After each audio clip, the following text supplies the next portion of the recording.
Good night, Belizeans at home and abroad. This is the Belizean Affairs Show number 110 for Friday, 1st of March, 2024. My name is Leonard Brackett. I'm one of the panelists on the Belizean Affairs shows. We have Mr. Roody as one of our panelists too. And we also have Mr. Gregory Brackett, who's another one of our panelists. For tonight's show, I'll be the chairman, and I hope that we can present to you a program that is worthy of your time spent to listen to it. Uh, but right now, just as usual, we have a prayer, and then we have a reading, and then we launch the program formally. I'll just yield to Mr. Wade so he can do the prayer and the reading for us. Thank you very much, Mr. Wade.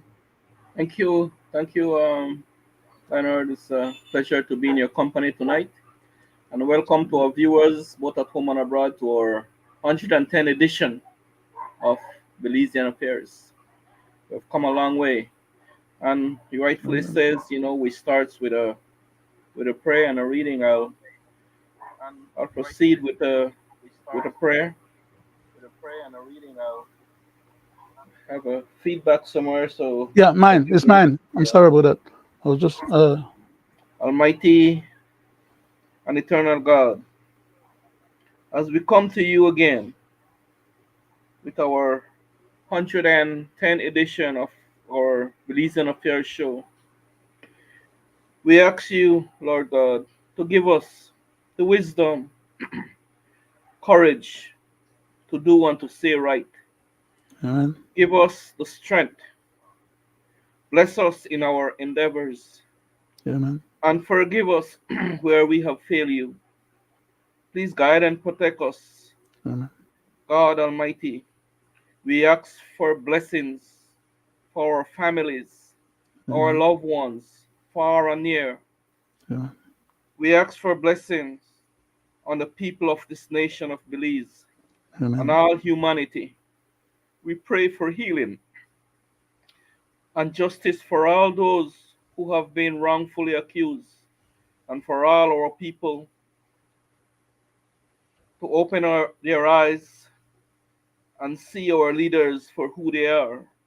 Amen. And Lord God Almighty, please instill in them, the courage to do right, Amen. to stop supporting a corrupt system that they know, because in the end we all suffers. God Almighty, please touch the hearts of these corrupt leaders so that they turn from their wicked ways and deceitful and evil ways and do right by people and nation. In Jesus' name, amen. Amen. Mr. Chairman, I will do the reading from Timothy chapter 3, 1 to 10. Yes, sir. The saying is trustworthy. If anyone aspire to the office of overseer, he desire a noble task. Therefore, an overseer must be above reproach, an husband, the husband of the wife, sober minded, self controlled, Amen.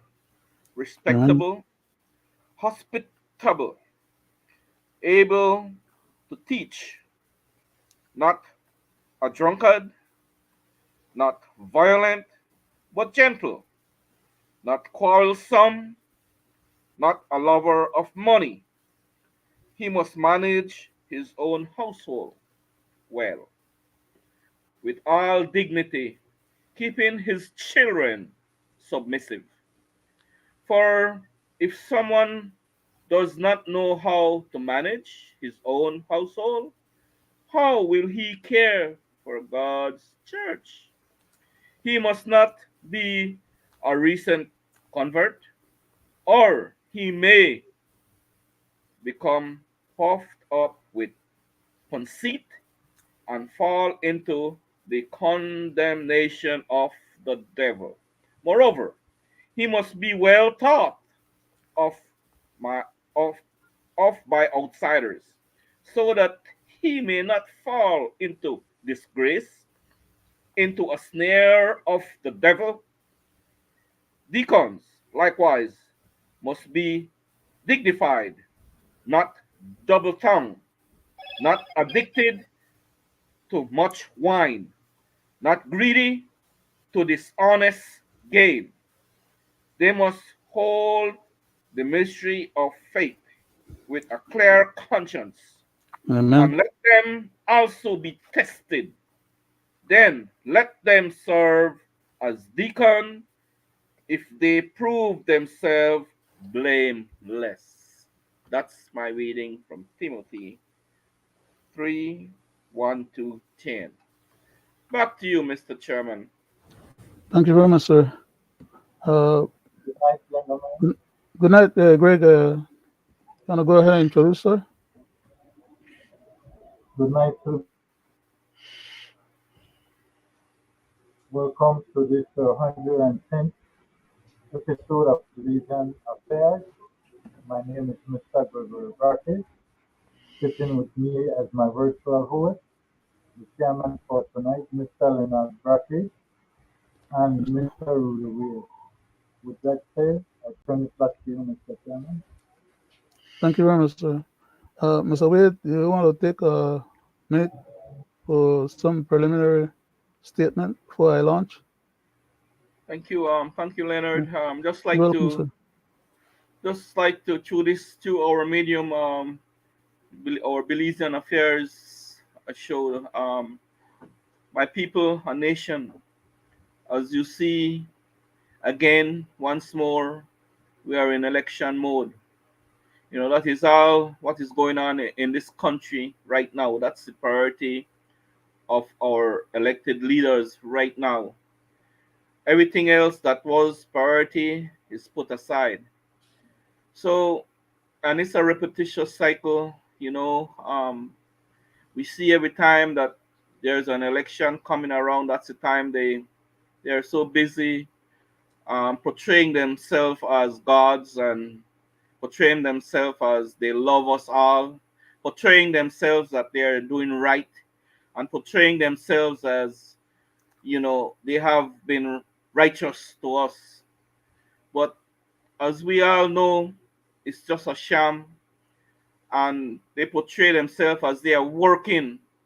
And we all know that for a fact that all they are doing is electioneering and politicking, right, to win an election.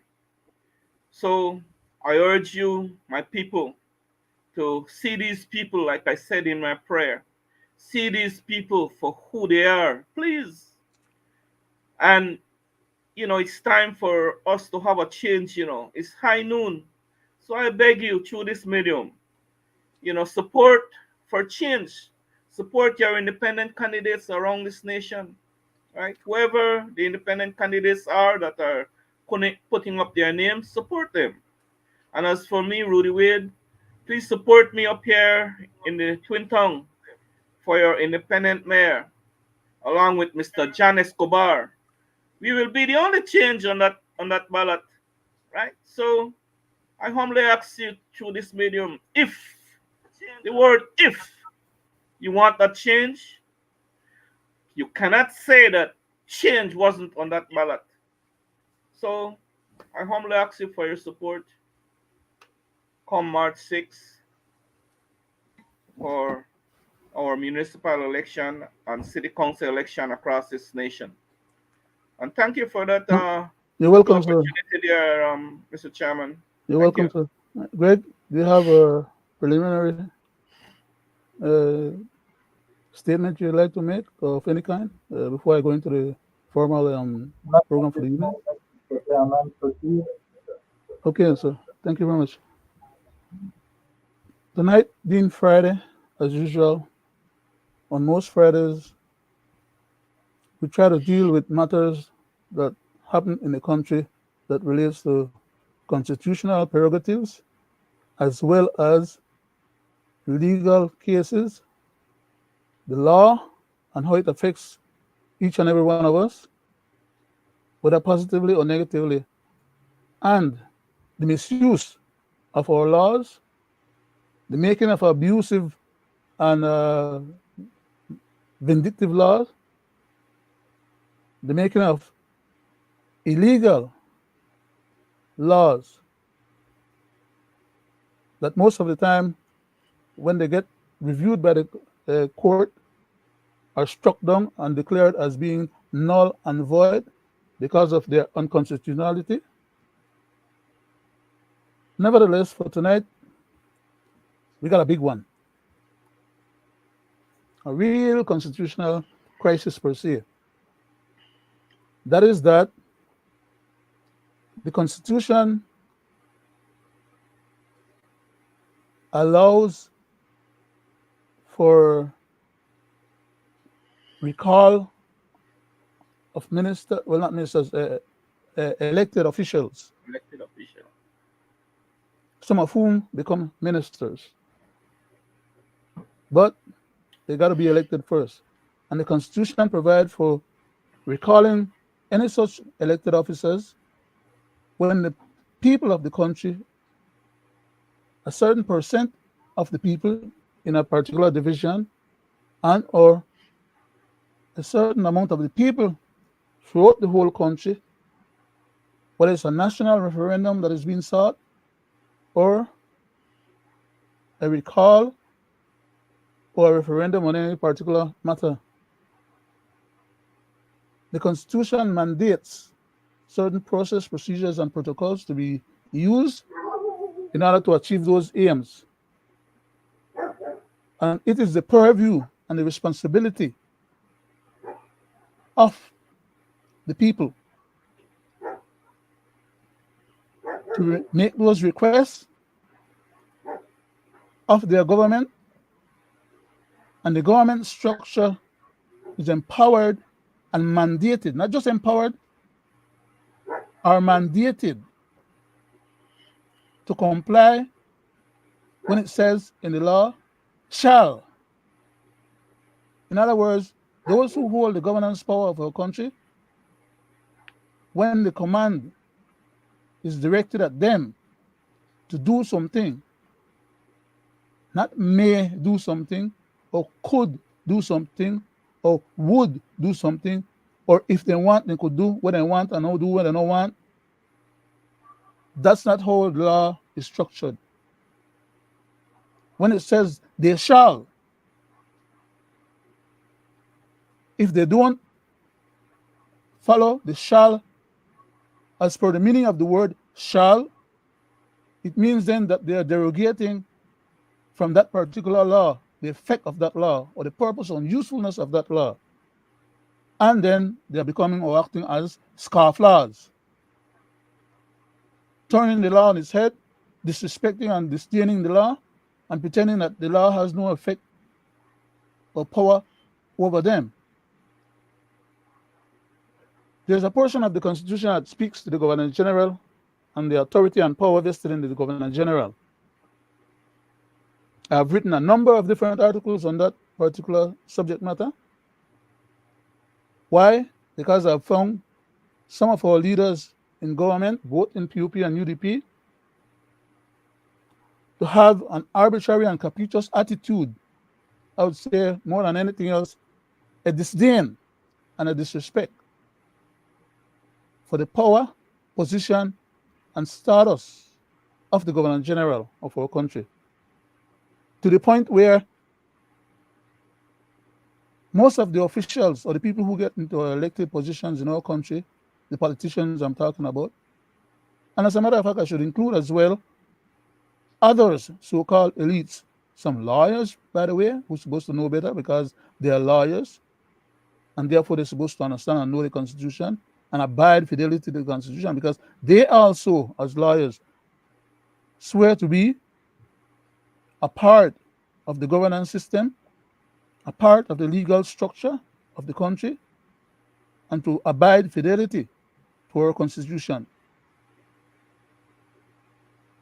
But many of them go about propagating this malicious concept that the Governor General, whether it be a man or a woman, is only a figurehead and they only serve the crown or the head of state. They don't serve Belize because the impression that these politician jackals they try to peddle out there to the public is that the Governor General have no authority or power over them, and that they are the local representative of the people who hold the ultimate power. I would like for any of you listening to this program right now to ask any such politician, how is it that they have to go to the Governor General to get assent of powers of leadership after they become elected by us, the general public? Why is it that they got to go on bending knees to genuflect to the Governor General to get the powers authorized to them to become the government of the country? Secondly, why is it that when they make laws, it has no legal effect until the Governor General assent to it, which is to say, agree that that law could become a law, or that stipulated law could become a real law, signs off on it, and then have it gazetted and all the rest of the process that it goes through? They cannot become government of the country without the acquiescence of the Governor General. And yet they declare the Governor General in their common everyday speech among each other as being someone that befits the profile of a rubber stamp. Very disdainful and disrespectful. As a matter of fact, they sent to the Governor Generals them that I am aware of historically and even up to today date, bogus laws to be signed and assented to put on the book. That's a disrespect. All because the Governor General is not granted or given the opportunity to have an independent legal body, especially constitutionalists at that, to provide advice and ideas and input. The Governor General, the way it's played out right now, has to depend on the Attorney General for legal advice and legal clarity of issues that relate to state. She cannot perform her independent function to veto any law that is contrary to the Constitution because she does not have an independent legal reviewer and advisor. She has to depend then on the lawyer for cabinet as in the person of the Attorney General, who is beholden to cabinet, by the way, and beholden more so than to cabinet, to the leader of cabinet, then being the person as the prime minister, because that's the person that appoints them. They serve at the pleasure of the prime minister, basically. When in fact, once they are appointed, they're supposed to be heading an independent body, an independent part of the state. For all matter of fact, the Attorney General should have the power and the chutzpah, or you'd say the authority and the gall to even bring charges against the prime minister if such a situation should arrive or occur. But under the present situation, we have never found a prime minister to be hauled into court by the Attorney General. Why? The presumption and the way they operate is as if the Attorney General is the Prime Minister's personal lawyer. And therefore they do the biddings of the Prime Minister rather than perform as per the function of the authority vested in that department. That authority is vested in that department to serve the interests of the country as a whole, not the personal legal person for the Prime Minister or the legal person on behalf of any one minister. Yes, when there are issues that needs to be dealt with by the state, the Attorney General is the primary legal entity to whom these matters are taken to or dealt with. He represents the state, the country, not a person. As a matter of fact, he's not even hired as an attorney general to represent himself. If he has a personal issue, he has to hire his own personal lawyer to go to court. He cannot use the assets of state. He cannot use any of the other people in his attorney general's office for his own personal use. I'm bringing these things and I'm mentioning these things not because I should have to, but that I find myself having the urge to mention them, just in case there are people out there who may not recognize or realize or understand these things, how they operate, how they're actually operating, and how they should be operating. But the reason why I went into that side alley there just now is because I want to deal substantively tonight in this particular program with issues of state, specifically as regards to the Attorney General and how he has imposed the process, and also directly at the Prime Minister and how he has imposed the process, and end up bastardizing our Constitution, finagling with people's personal rights, and attributing mischief-making effort when it shouldn't have happened like that. As in the case now where cabinet sat as a cabal in secrecy and decided among themselves that they will ask the Attorney General to look into the possibility of whether or not he can help the present cabinet and the party led by the present cabinet to get rid of one of their adversary in the name of Mr. Boots Martinez. It's a political gamesmanship that they're playing, and they're trying to pull the powers of state to go after Mr. Boots Martinez, all because the Prime Minister and his cabal in cabinet choose not to deal with referendums. They dispossess Oceania of its rightful opportunity to have one. They dispossess the people, the church, under the marijuana issue.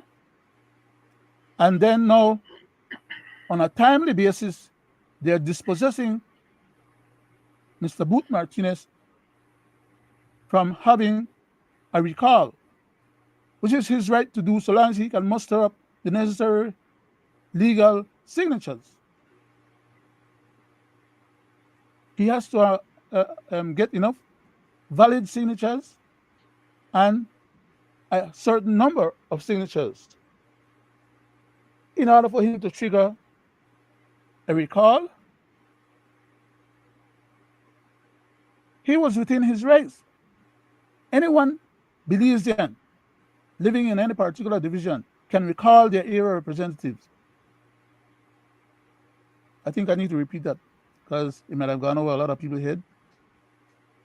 For those who maybe don't know, or even some of those who know but they forgot,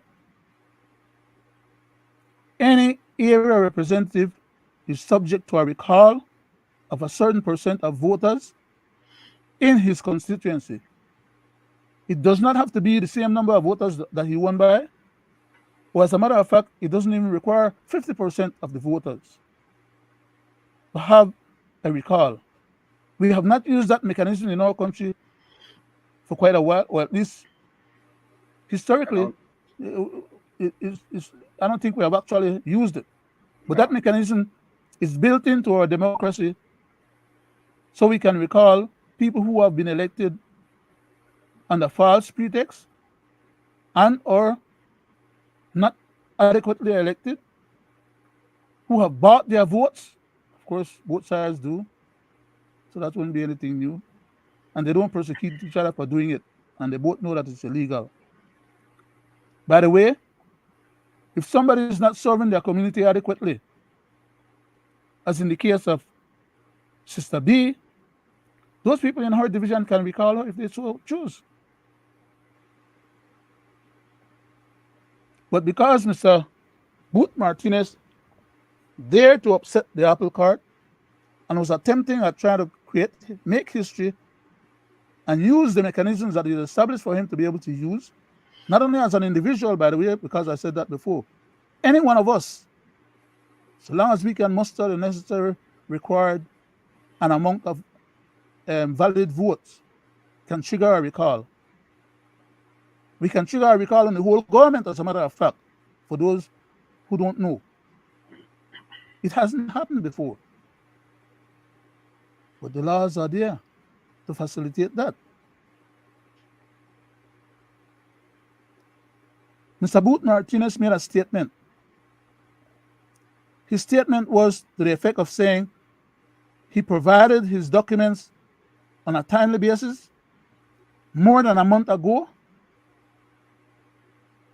to the Governor General's office. What part of that is criminal or should be constituted or classified or viewed as a crime, or as derogating or downgrading or low rating or speaking ill or speaking bad about the Governor General, I would like for somebody to produce some legal basis for me. Now, of course, I know that they wouldn't be able to do that because the law does not countenance such plausibility or possibility. And whereas it said that you should not bring the Governor General into disrepute, it doesn't mean that if the gentleman is saying that he submitted his document as is required of him at a certain date in order to trigger the election or the by-election or the recall before the by-election, by the way, to trigger the recall, and he was hoping to be able to do it March here during the course of the Tongboard and City Council elections. And somehow or another, when he is inquiring of the Election and Boundaries Department whether they had completed their process so that he can go about finishing up his side of the deal, he's then informed, by the way, we didn't get that stuff when you submitted it. We just got it. So then, is the Election and Boundaries telling a lie on the Governor General? That the Governor General, as per that Election and Boundaries statement, would be looked upon as having not followed the law, which says that the Governor General shall expeditiously submit those documents for review by the Election and Boundaries Department. And the Election and Boundaries Department, after a month, is saying that they did not or had just received the documents. Therefore, they don't have enough time between now and the time when the Tongboard and City Council elections are held to be able to process those documents because they have to prepare for the Tongboard and City Council elections. And again, there wouldn't be enough time left for Mr. Boots to do all the necessary required things of him to trigger the recall. They did not want, the present government did not want to lose that seat. So more likely than not, they put their thumb on the scale. Whether they did so at the Election and Boundaries Department, however it got done, the bottom line is that time got lost and wasted when in fact the matter was supposed to be dealt with expeditiously. The Governor General don't count and validate no signature and count no stuff. It is sent to the Governor General because the Governor General is the person or the entity that controls and oversees that particular department in the protection and preservation of our democracy, so that we don't have any scofflaw officials or government ending up doing and having the result that we now currently are debating or discussing, to the point where they in cabinet will get together and conspire to try and get rid of one of their adversary by claiming that the gentleman, because of saying that he submitted the stuff more than a month ago and it should have been dealt with and has not been dealt with, somebody along the line fell down on the job. So they want to now go around and pretend that they are feeling or are having hurt feelings on behalf of the Governor General, and therefore that they are recommending that the Attorney General find a way to get rid of this gentleman or tie this gentleman up with his resources for him to fight against the whole government packet. It's a travesty. Things like this should not be happening in our democracy. And it's not because these jackals doesn't know better. It's just how they roll. Power play, haul and pull the process, and do things that are totally contravening to our laws and the decency of our democracy, much less our constitution. Now, they are going to say that the Governor General have so much powers now in the context of them wanting to defer to the authority vested in the Governor Generals for something to be done to this gentleman. Because by him being aggrieved and speaking to the issue in public, he's bad-mouthing, according to them, the Governor General. They don't want to say that he bad-mouthed them, because legally, there is no constitutional laws on our book right now, valid constitutional law, not the bogus craziness that they create, that are being ruled as null and void. But there's no legal basis for them to have hurt feelings because this young man complained about government not fulfilling its obligation. Then the first one we said they go on a general rubber stamp and then teach and preach that to everybody in their circles. As a matter of fact, that is one of the reasons now why they are so hot under the collar to try to get rid of the Constitution, so that we can get rid of the whole position of Governor General, as well as the as the current head of state, to whom the current Governor General is accountable to. So it's a high power, high stakes constitutional travesty that is going on under the guise of governance.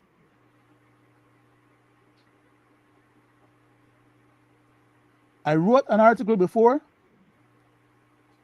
I may have an opportunity tonight to read a part of it, to point out the cynicism of these people. The very same Governor General that they're pretending to have such hurt feeling over is the Governor General to whom they put under her face or authority, for lack of another way of expressing it, bogus laws that they know is disrespectful and bogus, but they're going to still put it there for her to assent to and sign on. And they laugh all the way to the bank. To put any bogus thing under the Governor General hand for signature and assent is a disrespect for her position and what she's supposed to be about. Because she should not be signing any document that authorizes these jackals to commit any kind of seditious activities against the present head of state. But that's what they did in more than one occasion. And I will probably point a few of them out tonight during the course of this program. Because that's to point out and show how cynical and how outrageous these people are. The purpose of the so-called Constitutional Reform Commission, now being classified as the CCP, was all intended from the get-go to recruit the Belizean public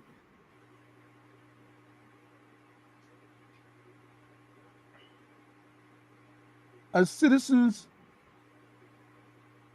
who would come and help the existing government to overthrow the head of state.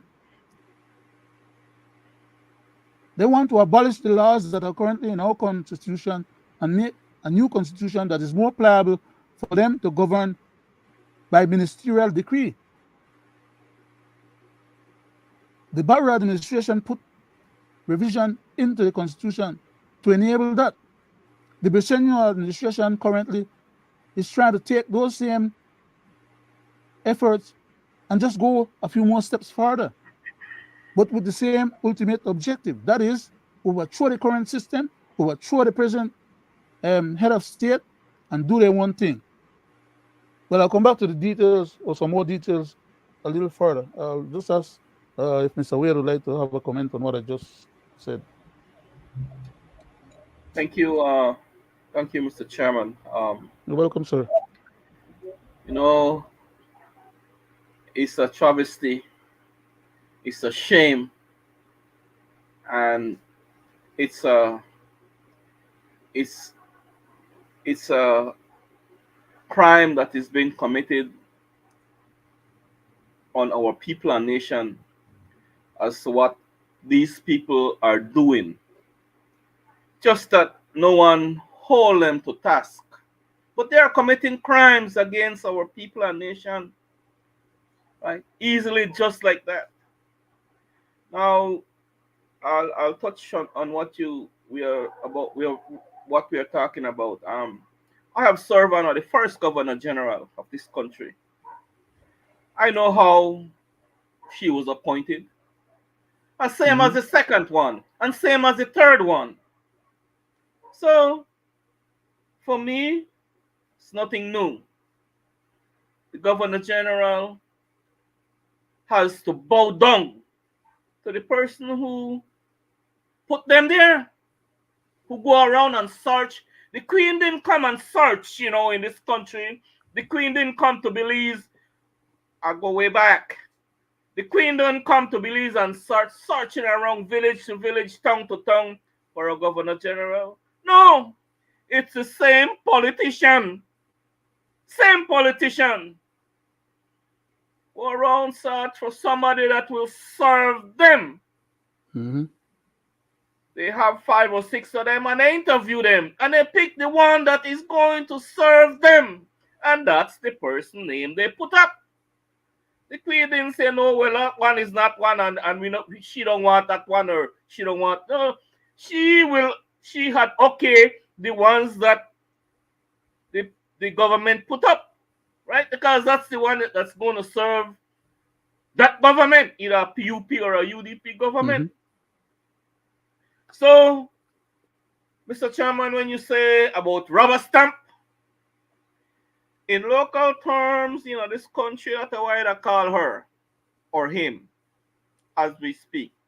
Which in fact now, not supposed to be like that, but that's the way they design it to be. Right? And like I say, you see what they're trying to do now is to get rid of her, that name, Governor General. Right? What is wrong with these people? Aren't they satisfied with the powers they have? Aren't they satisfied with the money they are getting? Aren't they satisfied the way this country is going? In my view, they are not satisfied. They just are a bunch of hyenas and hungry for power and about greed, and about the worldly things, right? They want to, because we have presidents in other countries, right? Only a few countries that has prime ministers, so they want to be right in line with no substance. no substance. But I say this, it's a repetitious cycle. We see what happened, like you say, with Pastor Ferenum, um, how they squash that and how they play it, Mm-hmm. and you this this present Mr. Sylvester, you heard what he says publicly when Jules asked him the question. Right? We heard what he said, right, about that whole scenario, right? And they're not flaunting the Constitution and a whole bunch of crap, right? But guys, who believe that guy? Who Uh, believes him? Mr. Wade, both of them said, both the Prime Minister and the Attorney General, to whom I referred to earlier, both of them said, according to what you just repeated there just now, they were not flaunting the law. But Yeah, yes, they were flaunting the law because yeah, what kind of jackass talk like that to people who are supposed to be out here respecting them and they expect to be respected? yes. That's very disdainful to us, the general public. So, Sorry about that, so, sir. Thank you for so, yielding. Mr. Chairman and Gregory and our listening public, what you take out of this whole mess of our government and governing system that we has, right? Um, where are we going? What is wrong with our country, right? So, Now the Governor General, I pity her, because a lady now, you know, she goes back to Mr. Sylvester, and Mr. Sylvester will have to take back whatever message to the Prime Minister, so that the Prime Minister will tell him what to do, right? That's how it works, because it's the same Prime Minister that put him in that seat. I try mhm, to tell people, right? Every government comes in and sit. They put people in position that will carry out their mischief and serve facilitators, them, right? facilitators. Nobody have the guts, the balls to do the right thing. They'll do the right thing on regular and common people, like what the chairman of the Mr. Chanona calls the common man, right? They'll do the right thing on the common man and the poor and less fortunate. The right thing will be done. You'll be measured with that whole 9 years. Hmm. But you think they're there to measure that same measuring stick and compare it to a minister or a representative or elected representative? No, because they are the one that put them there to serve them. Understand that, right? So until we get in this country a set of leaders that is not in love with money, fame, and power, but in love with people, a nation, do right, do right with the dollar, right? Don't take 99 cents and have 1 penny and try to squeeze it and share it in the country, to do what they're supposed to do. Until we get representation that love people and nation, we are doomed. Next election coming, we will be worse off if we don't send a message here and now. Send a message that, my people, we are tired of this kind of governing system. It's not working. Not working. Not with George Price, not with Musa, not with Dean Barrow, and not with this guy right now. Not working, right? At least not for the poor and less fortunate in this country. The governing system so far that we have been getting only caters for a few in this country, right? So it's a sad situation, Mr. Chairman, right? So that whole situation there with Boots Martinez, they created all that mess. They were part of that mess. So he's only getting what he deserves, right? It's not right. They created it. So I yield back to you, Thank you very much, Mr. Wade, for your Mr. contribution, Chairman. sir. And, Greg, do you care to comment on that particular part of the program? Thank you, sir. You're Former welcome. Port Loyola Area Representative Anthony Boots Martinez today chastised the Governor General of Belize over the delay in handing over the submitted petitions for the recall of PUP Area Representative Gilroy Usher. The petitions were submitted to the Governor General's office on January 16th, and according to law, the Governor General was then to pass the petition on to the Chief Elections Officer, who would verify each signature before returning the petition to the Governor General. This would happen within a month after submission. Boots Martinez was hopeful that had that been done, the recall voting could have coincided with next week's municipal elections. Today, Martinez did not mince words in expressing his disappointment that the petitions did not go to the Elections and Boundaries Office until after he went to the media last week to complain about the delay.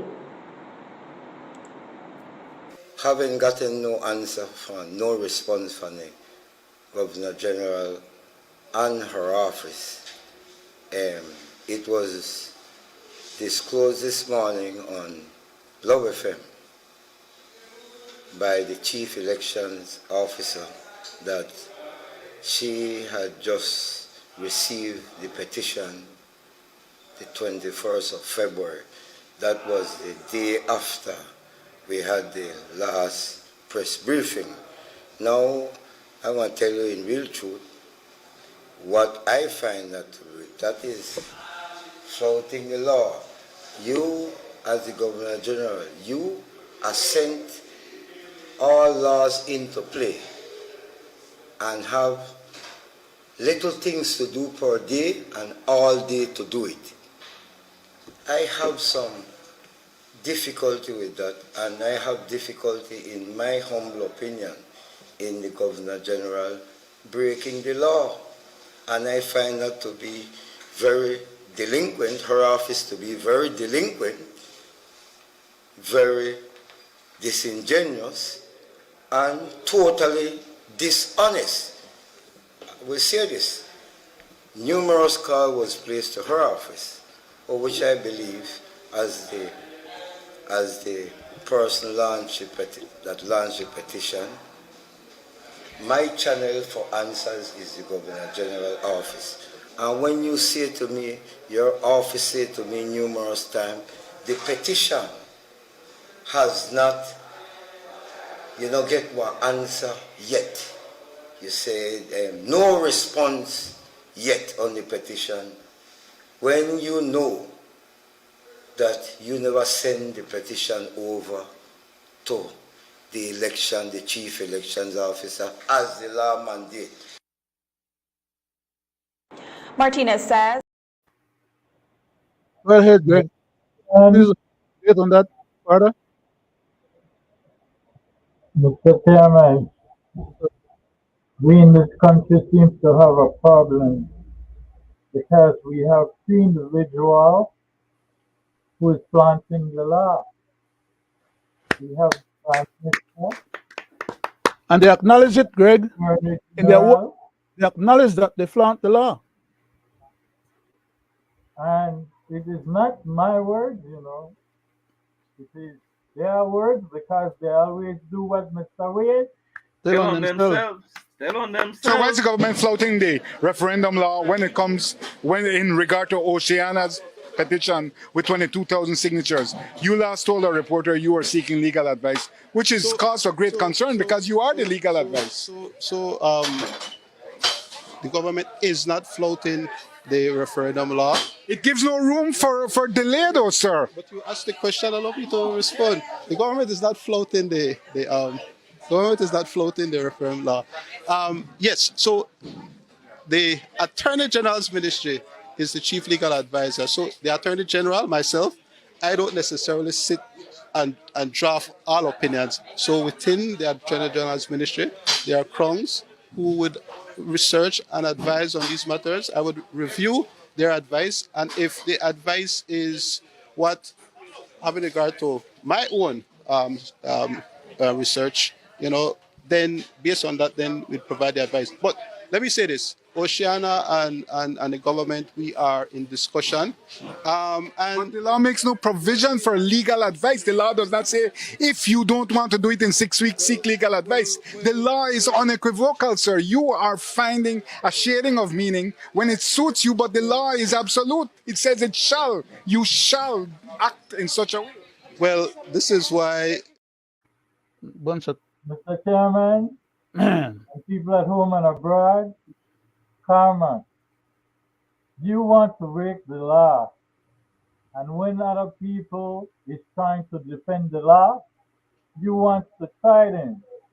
Now the Attorney General said this and his search too. Why couldn't he just pick up the Constitution and look in it? But he Because shouldn't that have is the to, law of the land. Greg. He shouldn't have to, sir, because he is the Attorney General. He's not just an attorney. He's a But senior attorney and the Attorney General of the country who's supposed to know these things as basics. Sorry for interjecting, sir, but thank you for the opportunity to you expound are on that. right, sir. But what I was about to say, if you say based on your search, then go search the Constitution. It is right in there. What more search than that do you need? Because I will say this, right? Based on what has happened, they are more than planting the law in this country. Mm-hmm. And it's a proven fact.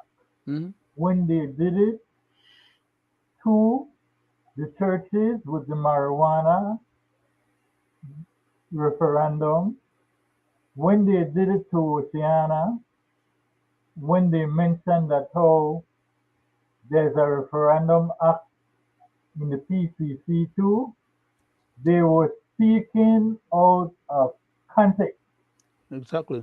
because they well know. In fact, the Prime Minister have at least 6 attorneys In in the cabinet. House, Mm-hmm. In the cabinet. In and cabinet. they know exactly how laws are passed.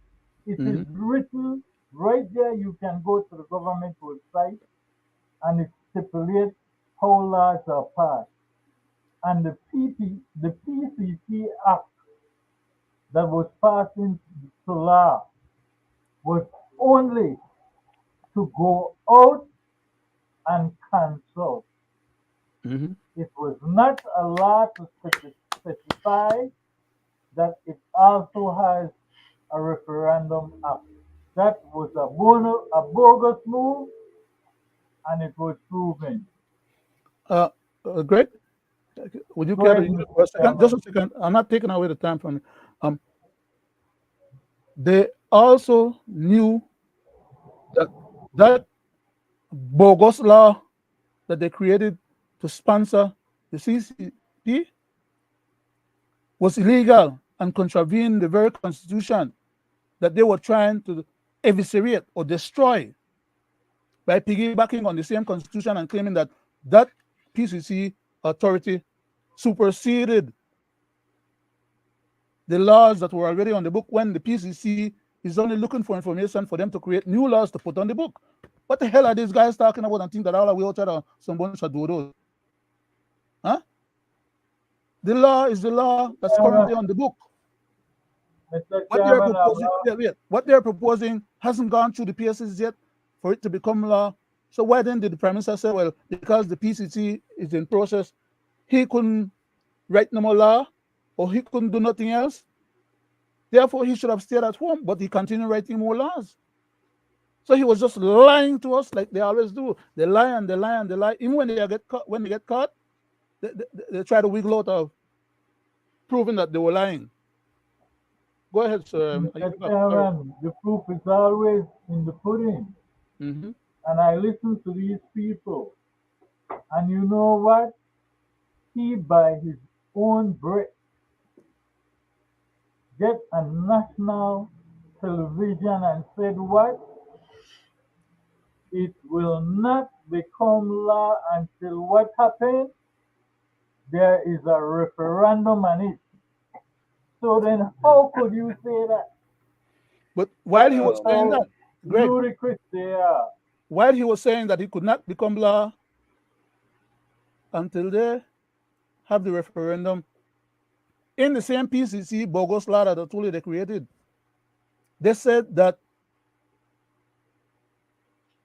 they would only have a referendum if it's considered by cabinet and the House that it's substantive enough a change to make the constitution that will require a referendum. Otherwise, they can just do as they have been doing ever since Independence Day, modify the existing laws that are on the book within the boundaries of the Constitution. See, but they don't want to deal within the boundaries of the Constitution.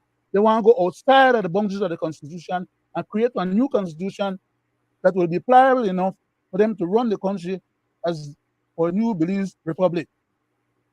That's what it's all about at the end of the day. But Mr. Chairman, you know what? Go When ahead. they try to do that, as I said, they tell them the fellow. Mm-hmm. You know what They happened always to them? This good gentleman, and I have to call him this good gentleman, spilled the bean and then persons that represents a cross-section of our nation, what it is that we have been tasked to do. And the main issue that the PCC has taken on board is that before we can consult with Belizeans on what they would want to repeal or amend or change in their constitution, should first begin with, do we know what is in this document? And so the starting point would be awareness and education. So from June to, sounds like the hurricane season, June to November, but from June to December 15th or beyond, 2023, the PCC has chosen its approach to this document by launching what we call public outreach campaign, which is what we're doing here tonight. And this is what we're doing in other areas. And even in the diaspora, we have Zone 5, which is talking to the Belizeans who live in the diaspora. Mr. Chairman, and go ahead. people abroad, if you are doing public outreach campaign, how then can the Attorney General and the Prime Minister planted the law by trying to place a referendum act within the PCC Act, knowing there's only one referendum act and there is only one constitution. I turn it Exactly. back to you, sir. And one constitution at a time. Very key. Small difference, but very key. One constitution at a time. And the one that is currently in power is the one that they're trying to dodge from, and the one that they're disrespecting, the one that they swear allegiance to, and the one that they're trying to eviscerate. That tells you enough to recognize what type of vultures we're dealing with. They don't care how the carcass smell, they want to gobble it up. They ain't got the powers vested in them, and they want to misuse and abuse that power and pretend like they're doing so legitimately and constitutionally. And when they are being brought on the floor, as in the case of where from the time we start our program, 100 odd programs ago, we flag these things and tell them what these things that they're doing wrong, and they still not go back and remedy them. Why? They're not scared for we, and they're not scared for we people. They don't care about we people. The only time when election they're wrong or they come wrong, then they pretend like, well, oh yeah, they're so busy trying to do the people's business. Stop chancing, man. Do a business. That's what we hire for. Stop lying to we. You don't have to lie. Go ahead. Are you back, Greg? Go ahead. These people have no respect for the people of Belize. The things they are doing, We don't have adequate health care. We don't have nothing helping our elderly. And Sad. they're taking away from us. And again, you know what they just did? The taxes that was taken when the Mexican people come across the border as tourists, to be exact $40, they waive it. Now imagine they waive the taxes that is supposed to help the country. A question, Greg. A question. Where do you think they're supposed to go to get the difference of that tax when I waive, which amounts to some millions of dollars, by the way? Where do you think they're going to get their money there to supplement and make up the difference from the budget shortfall, or from being able to use their money there if they may collect it to help the poor people in the country, or to meet with wage bill and pay the teachers them and the police them and the retired people them? For so many months we tell them go collect with GST that is property of the government, because it's collected under the laws of the government and it's collected from the people of the country. Go and collect those GST from these merchants instead of make them merchants send for we money back to their country. Then take we money and then build stores on top of stores on top of stores, and the campaign people and the politicians then satisfied to get a donation from the people, you know. They don't care how much $1 million then people in the rip have, so long as they get a certain amount of change from the side, they add to the collection kitty. That's how these people roll. So when I call them mobsters, some people looking at my face and tell me I did disrespect the man there. Because in a position, at least I should relate to them with a little bit more respect. They need to earn it. Respect not for a lot of this guy and nobody face on their head. Respect is something that people give to you by virtue of how they consider you to be. I respect the positions that these jackals they occupy, and I would hope that they will do the right thing on behalf of the country, but they choose not to. And not only that they choose not to do the right thing, but then choose to do the wrong thing, which makes it worse. Bad enough if you don't do the right thing. But when you take the powers that people trust you with and you use it against them very same people who are in a marginalized situation, by the way, and you make them worse, and you're telling them in face, oh, you're a minority. So the fact that I bring in more people on top of you to make your situation harder than it was before, you shouldn't be complaining because you're a minority. And plus, we got the powers. So we get in the power, you know. But then face, you know, if we come back to we and tell we then got the power and they want to use we power against we, whether we like so or not. But they want to be more aggrieved. They want to be more aggrieved because I call them jackals, hyenas, vampires, and all these other descriptive terms of their behavior. The damage that they are doing with their behavior hurts more than the damage I'm doing by calling them out on it. But they want to feel more aggrieved to the point that they go in the house, go make one extra law to try to criminalize my freedom of speech and my ability to communicate with anybody else, including themselves, and to ask that they do the right thing for the country. That's the kind of people that we're dealing with. For their hurt feelings is more important to them than doing the right thing in the first place, so that their feelings don't have to get hurt.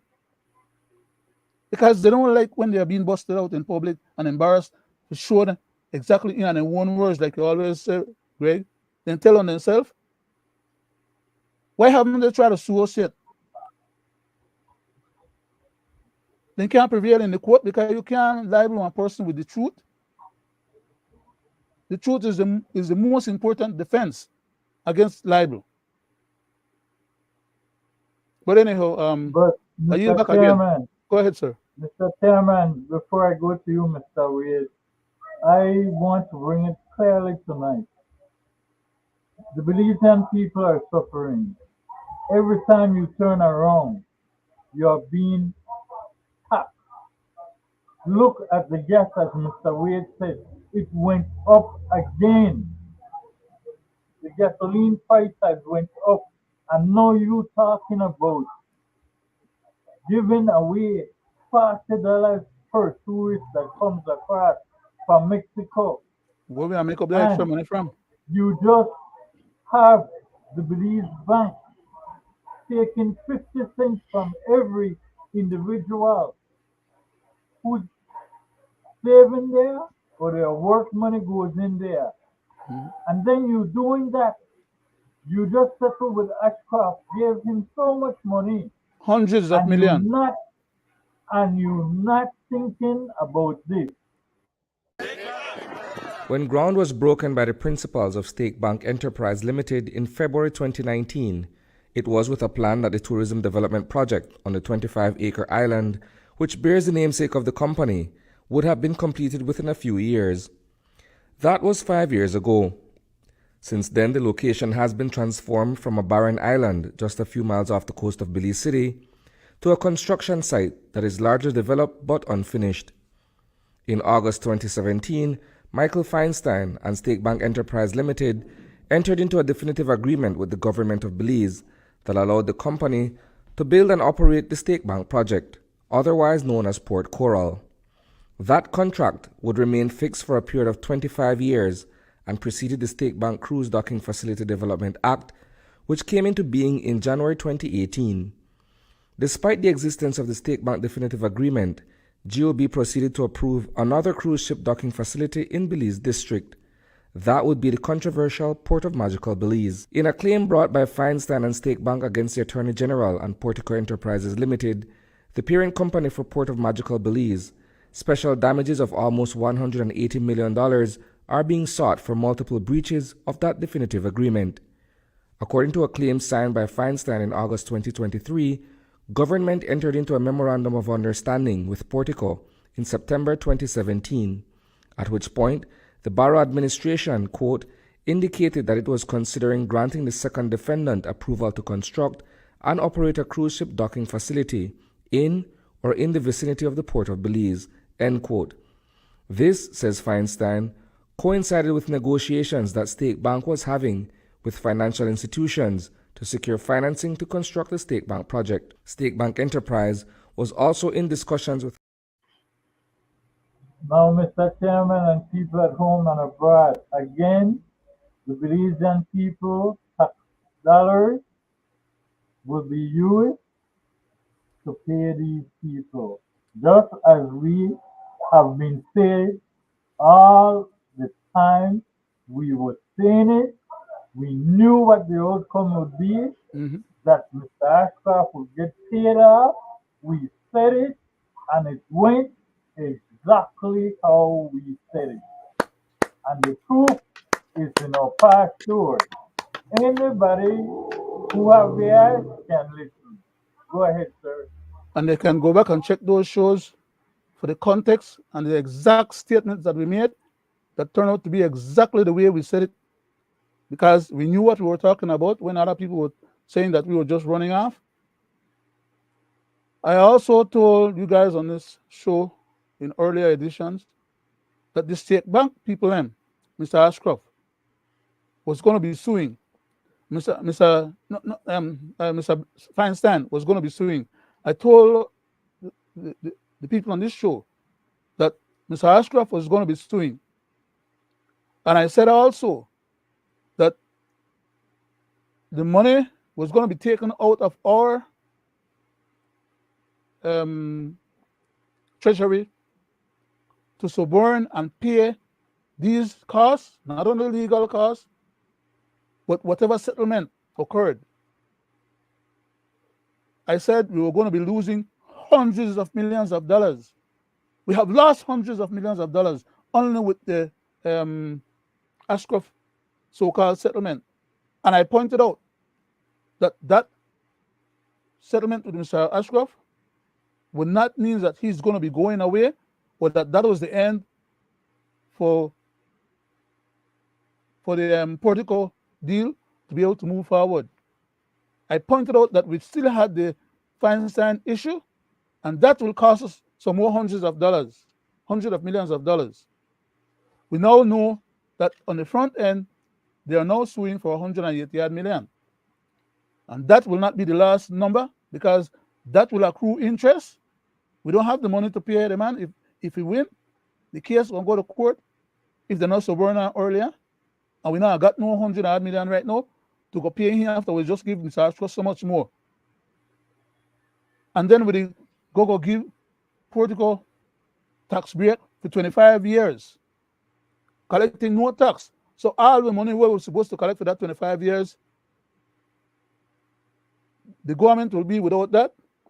The government will be without the money when I pay for Ashcroft.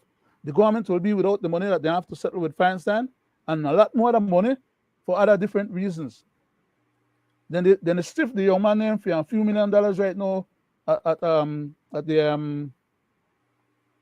the sugar, about the sugar, the stevedores them. Those people have already earned the right to have that money paid to them, and Mr. Ashcroft was refusing to pay it to them. Now that the government has taken over the stuff, they're refusing to even settle with the people, and then string them out longer again. The people that need that money to take care of their personal business and their families, and then they wait for all of them to die out. It's crazy, but Mr. Wade, we didn't go back to you, sir, but I really need to ask if you allow me to go ahead and read the second part of the show before I lose out the timing, you know? Go ahead. Oh, man. I'll try and read it as quick as possible, and I'll try to avoid unnecessary commentary so I could save up a few minutes at the end of the show so we don't have to try and add or beg for more timing. But this is critical because, as I said, I wanted to address the Prime Minister directly, no? So here we go. Belize Constitution Reform Commission.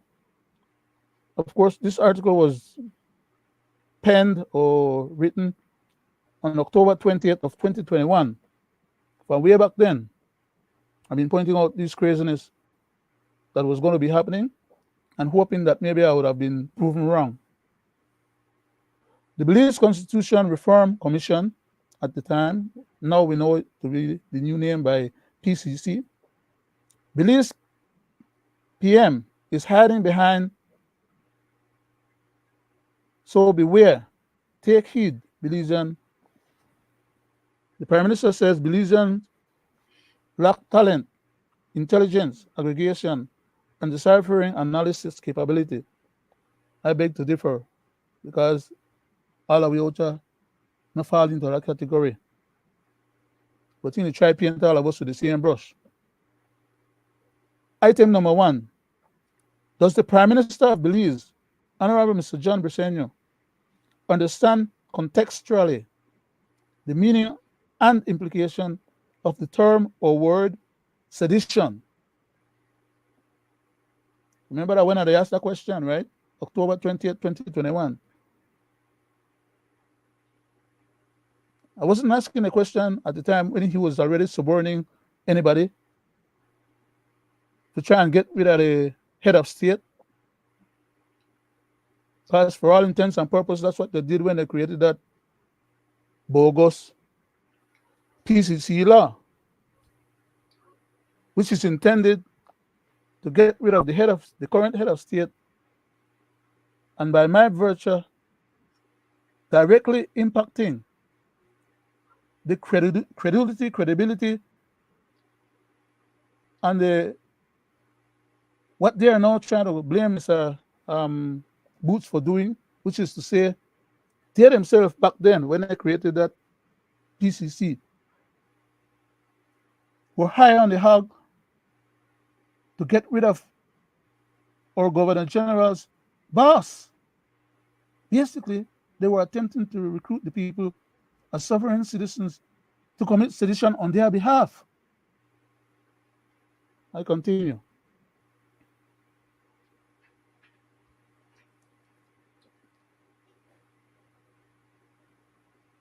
Does the Prime Minister of Belize, Honorable Mr. John Briceño, understands contextually the meaning and implication of the term or word sedition as imbued or used or outlined in the Constitution of Belize?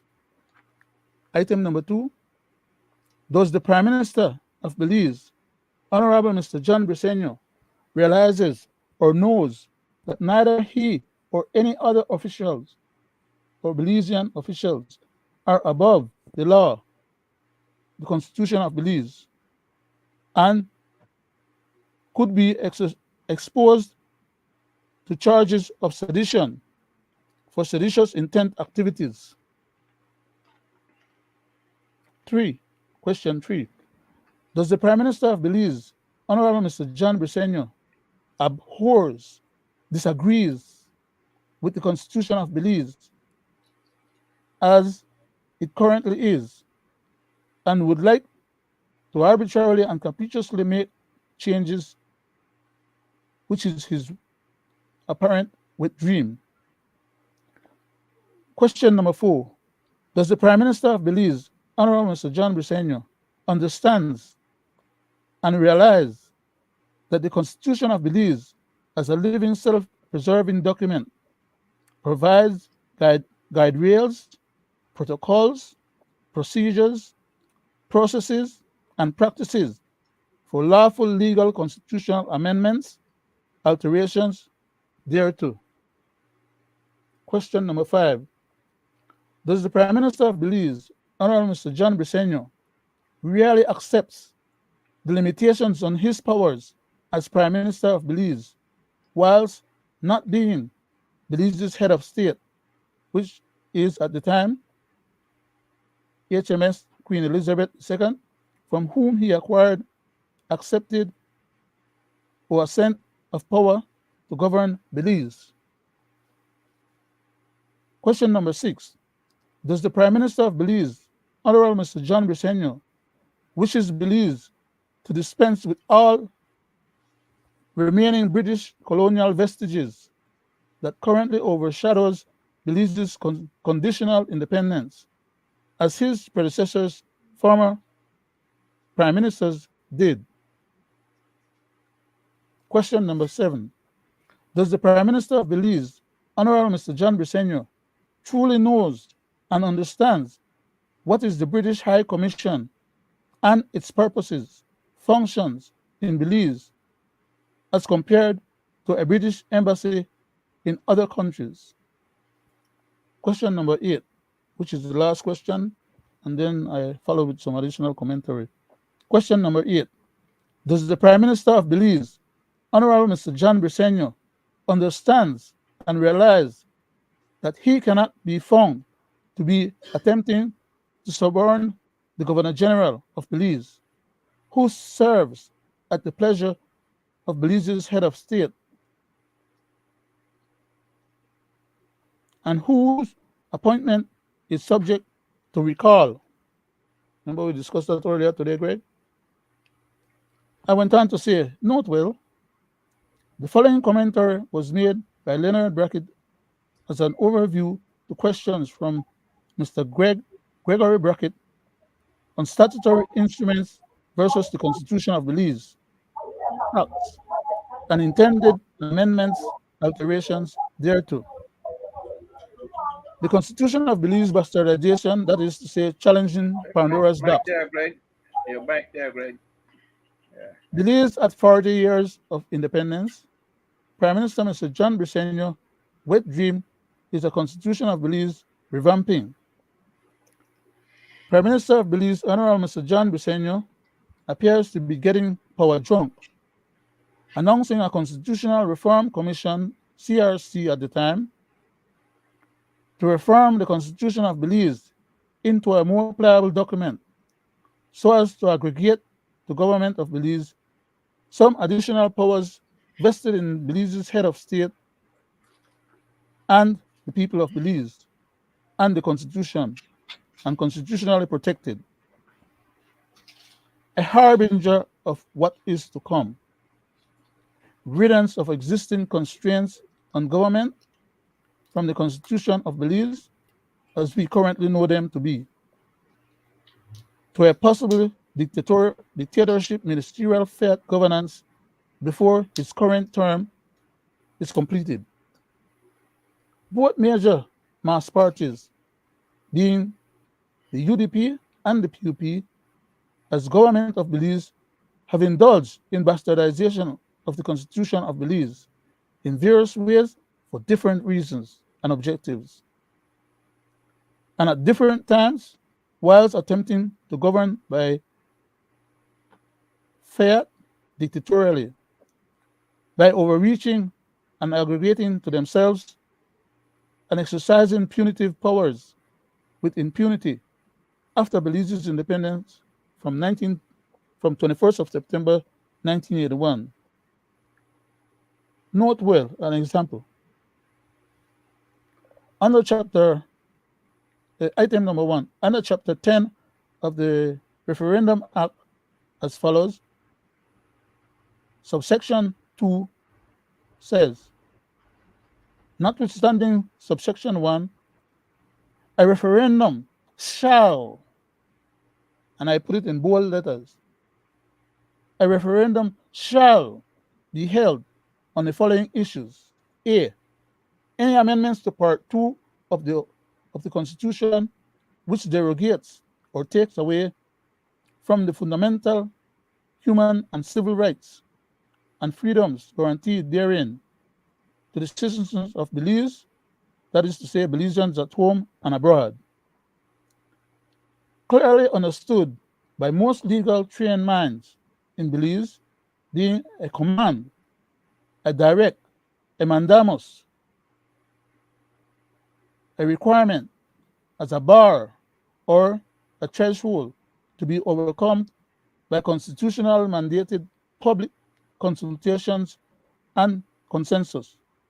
That is not just going out talking to people and getting people's idea or opinion, but by rather the means of a required referendum as per the constitutional instructions or directive.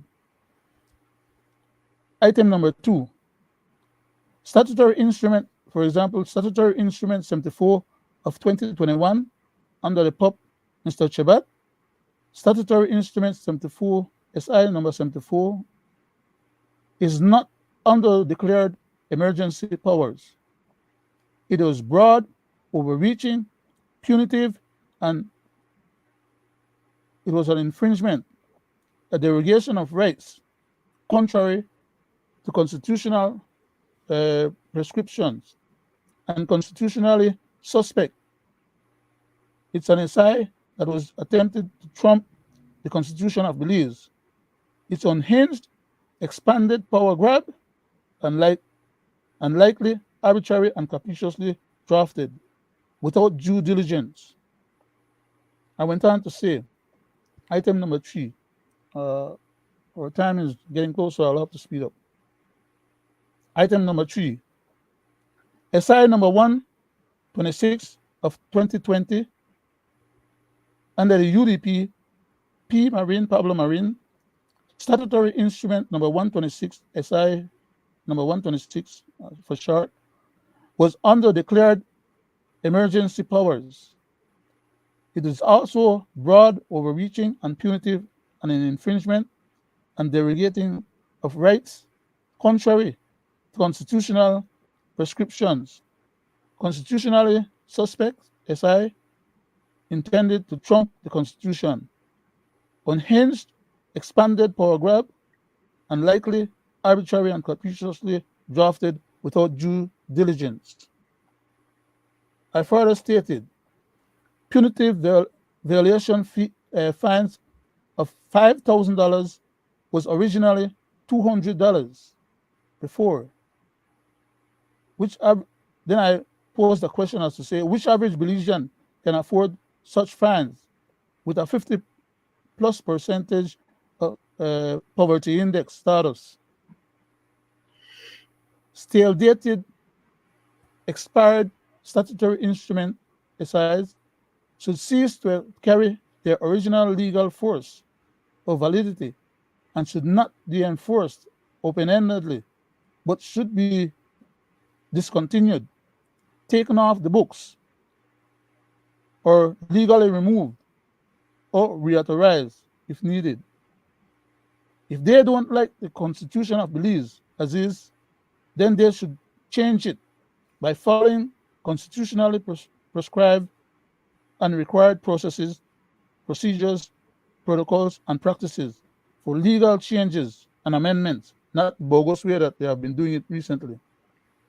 Belizean politicians, as the legislature, are not empowered unto themselves, even with the affirming votes of all 31 members in the Belize House of Representatives, to create SIs, nullifying or replacing their assented to acts they rely on for legal effect and vested assented legal powers to govern, rather than exercising a sleight of hand, pretending to amend the acts that comprises the Constitution of Belize, whilst persisting to unconstitutionally aggregate and illegally exercising powers as illegal power grab by sleight of hand and temporary statutory instrument creations with the apparent intent to mislead, bamboozle the general public into believing that such SIs that they create should have the effect of altering, amending the Constitution of Belize by ministerial edict or political wet dreams. Being then a preposterous unconstitutional proposition at best, if not an outright contemptible farce and breach abrogation of sworn oath to uphold and abide by the Constitution instead of grabbing and appropriating unto themselves some reserved powers that is vested in the people. The last item, number 4, I think that's the last one. I'll just try and speed up. We'll have to add another 10 minutes to the show because we're running out. We'll add 15 more minutes to the show, so we can split that 15 extra minutes after I finish what I'm doing here between Greg and Mr. Wade for them to make their comments, and then also have time enough for them to wrap up. Let me finish up number 4. We are dealing with the Constitution, by the way, so that's the reason why I'm emphatically trying to get these constitutional things in the ear, in the mind of the public, and hopefully also in the mind of these jackals, so that they can know that they are violating our constitutional rights, and we are aware of it, and they need to cease and desist. Number 4, to which the Constitution of Belize, Part 2, Chapter 10 of the Referendum Act, subsection 2, notwithstanding subsection 1, mandates, it didn't say ask or pleads, it says mandates, and I put that in all cap letters, mandates a referendum shall be held on the following issues. A, I read that part before. I read that part before. The Constitution of Belize. Okay, the Constitution of Belize does unequivocally and effectively admonishes and bars the Belize legislature from making any laws contravening its original intent, especially for political mischief making and vendettas, which is what they're trying to do currently to Mr. Boots Martinez, as I said, when they're trying to have him go up against the Attorney General with the government, the pocket, a bunch of connivers.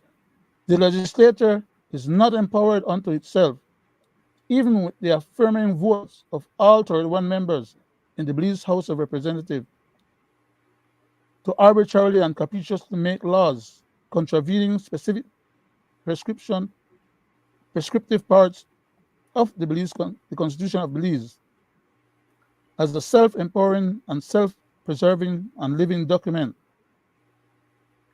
by which they are commanded, when it says shall make no laws inconsistent with certain constitutionally prescribed intentions. Its original intent is what is being classified at in terms of legal parlance or legal speech, no? It's referring to the original intent of the Constitution and the preamble of the Constitution. In the legal realm, it is generally accepted that statutory instruments, SIs, and the Constitution of Belize are laws, legal frameworks, legs of the judiciary, part of the separation of powers doctrine, and basic structure doctrine. However, we all know that the Constitution of Belize, unto itself a living document, is the supreme law of the land, of the country, as so declared in the Constitution of Belize under Cap 4, Part 2, Section 2, Subsection 1. And we also know that statutory instruments do not trump the Constitution. Nevertheless, Belize politicians, elected officials, leaders of Belize government have a tendency to use, misuse, and abuse statutory instruments as governance power tools, sometimes in direct violation of prescriptive constitutional edicts, of constitutional breaches, and not exercising and not expecting to be timely or legally challenged. May God continue to guide and protect and bless Belize and Belizeans at home and abroad. Was my sign off on that particular article. It's kind of lengthy, but it deals with a whole lot of critical things that Belizeans need to bring to the attention of their leaders and attempt to hold them accountable on. Otherwise, we'll just continue the cycle of repeating from one party to the next party to the next party to the next party and ending up with the same result. If we don't make changes, don't expect changes to fall out of the sky. That's why God gave you one, 2 hands, 2 foot, 2 eyes, 2 ears, pair of lip, 2 nose hole, 2, a majority of things that we need in order to enable us to make the difference. We can't expect or wait for God to come from out of the skies to go make the difference away. Thank you very much, and Mr. Wade, I yield back to you, sir. Thank you. Thank you, Mr. Chairman. Again, we're about out of time, but We have 15 minutes, sir. but Both of you could take 7 minutes but each, no? right, what you've been saying. We have a little Mr. Wade, background if I there. may, Go ahead, Mr. Wade, if I may, go ahead, Greg. we are a couple days away from the municipal election, Yeah, and I know you are aspiring candidate, and it will be only fair for me to turn over my minutes to you so that you can say something to the people apart from this.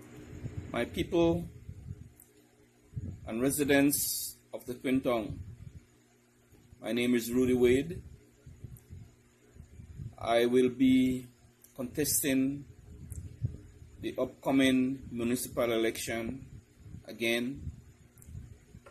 I humbly ask you, the residents of the Twin Tongue, for your support once more. I am the only change. You have supported the United Democratic Party in the past. You have supported the People's United Party in the past. And you have seen the ills, for change. If you want that change, I am the only change that will be on that ballot.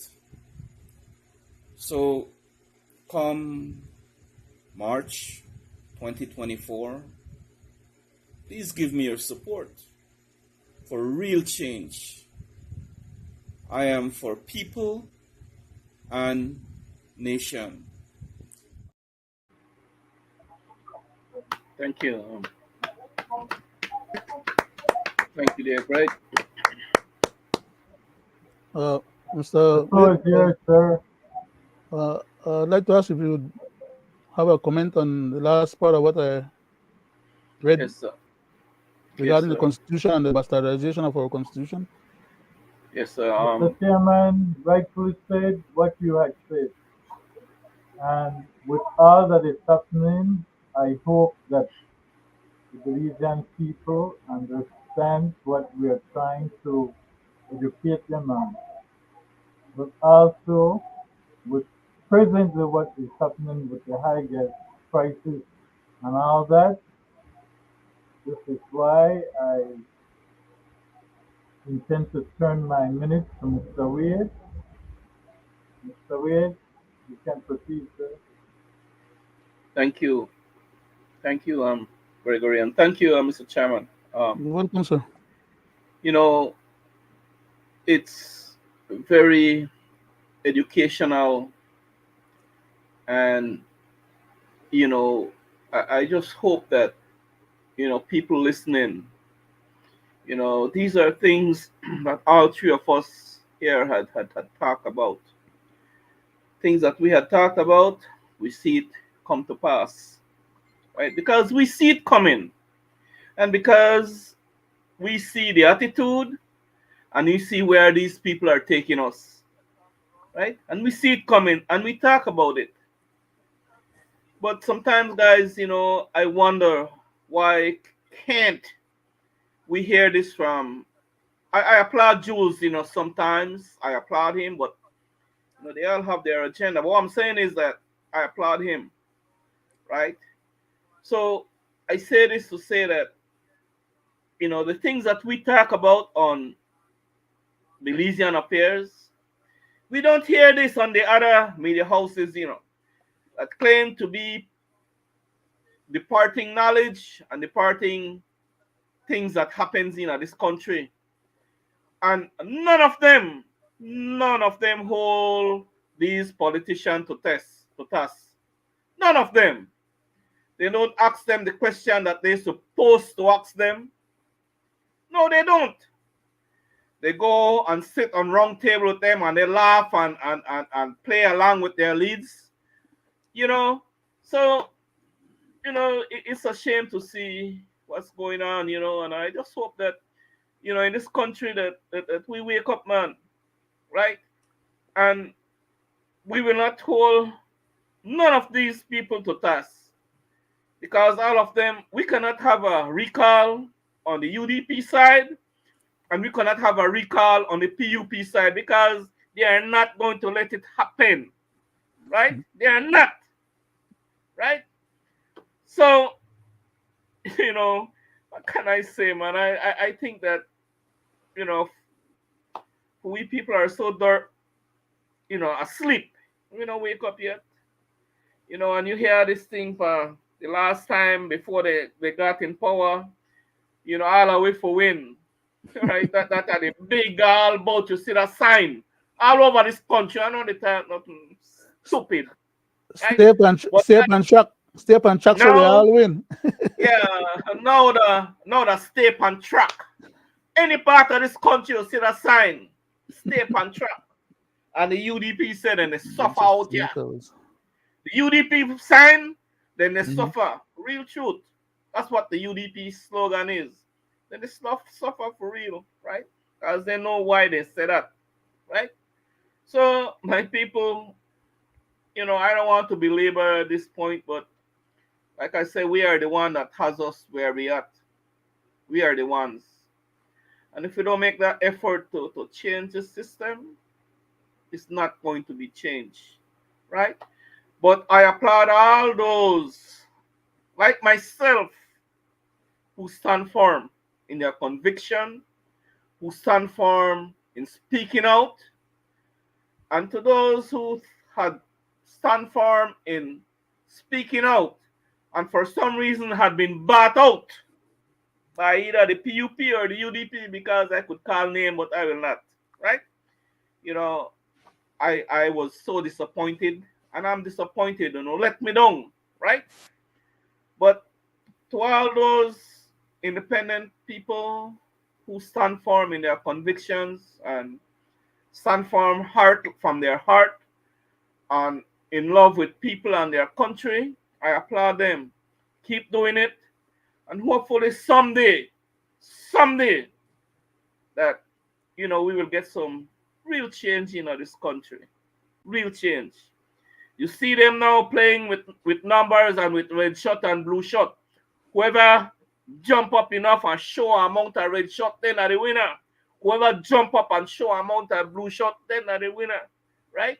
So it's all about red and blue thing right around the country now. So, I'm so sick and tired of that, And I wish that we have more people, more independent people that would put their name up and show the discontent. They get enough, right? Just put their names up and for a change, man, because we so badly need it in this country, right? So again, guys, I want to thank you guys. There are lots of things that we have discussed in the past and continue to do it that by now, should register with some of the people. And as for the the reform committee, I mean the constitution reform committee, I don't know where they at. I don't know what kind of message and they send now, right? Because it seems that gone bonkers, right? I don't know what's so I think they will get exactly what they deserve, right? So, and hope and pray that come time for the ICJ that we not fall underwater. I just hope and pray for that, because we'll be doomed, right? And trust me, there will have to be a ruling, a yes or a guilty or not guilty verdict, right? So, on that note, I want to pass it back to Chairman for, Thank you very much, Mr. Wade. Thank you very much, Greg. It was a nice program, and for my closeout, I just want to take a minute or so, not much more than a minute, probably a minute and a half at the most, hopefully. So let me do the closeout quickly, and so I could shut up, and we got over time. It was authorized. We end up in a better program than we would have had if we had cut the time short to the regular time that we use. But I'm grateful for this opportunity to sit again with both of you gentlemen as my colleagues and co-panelists and bring something to the general public. I want to make, for my closing, a statement here that I wrote on the 21st of February. And it goes like this. Too many Belizeans are more interested in the well-being and protection of treasonous politicians and treacherous party than in the well-being and protection of their own patrimony and country beliefs. That's my closure for tonight, and thanks very much to all of those who have tuned in and will be tuning in after. We hope that we are vindicating and validated your valuable time invested in listening to what we had to say or advocate. Thank you very much. Leave it to you, Greg. You have a couple of minutes for music or something that you want to play? Yes, with that, here we go. Mr. Wade, hopefully, and Wednesday night, I will have you posted as the victor. Thank you.